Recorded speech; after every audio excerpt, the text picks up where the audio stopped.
भाऊ, तुम्ही आता मुख्यमंत्र्यांची भेट घेतली, काय नेमकं झालं या बैठकीमध्ये? मुख्यमंत्री महोदयांची भेट 288 आमदारापैकी मी एक आहे, तर मी भेटून येणार.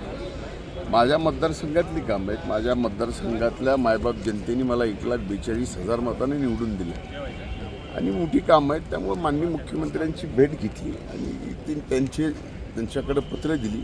आता ती कामं होतील अशी अपेक्षा आहे. पण तुम्ही भेटता आणि असे वादग्रस्त खरं तर मुद्दे बाहेर येतात किंवा असाही आरोप तुमच्यावर केला जातो. हे काय का असं चाललंय होतं माझ्या नेमकं? आता याचा शोध पत्रकारितेने करावा, माध्यमांनीच करावा की नेमका ह्याच्यात काय आहे, मलाच का, मीच का.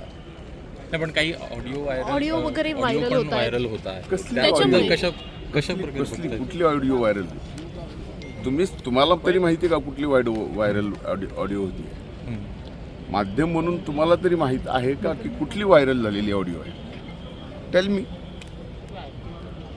माध्यमांनी सुद्धा, आपण एक जणांनी प्रश्न विचारला आणि लगेच दुसऱ्यांनी प्रश्न विचारायचा. मी आता तुम्हाला प्रश्न विचारतोय तर व्हायरल कुठली तर तुम्हालाही सांगता येणार. प्रश्न असा आहे की आता मुख्यमंत्र्यांची देखील तुम्ही भेट घेतलेली आहे. एकूणच तुम्ही म्हणता तुम्हाला भेटा वाटत नाही का? नाही, प्रश्न असा आहे की एकूणच सध्याला जो वाद सुरू आहे. कसला वाद कसला? तुम्हालाही माहित नाही काय वाद आहे. फक्त माझ्यासारखा माणूस आहे बाबा, त्याला टार्गेट करायचं, माध्यमांनी करायचं. बोललो नाही ना एक वर्षभर, गप्प बसलो ना, सहन केलं ना आपल्या सगळं जे मन लागतं. त्यामुळे माझा कशाचा विषय वादाचा, कुठली क्लिप व्हायरल ती सांगता येईना तुम्हाला.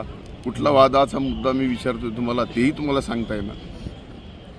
नेमकं सांगितलं तर पाहिजे ना प्रश्न उपस्थित करताना की हा फलाना वादाचा तुमचा विषय काय, तुमचं काय मत आहे? ही व्हायरल अशी व्हायरल क्लिप आहे, ही तुमची आहे का कुणाची आहे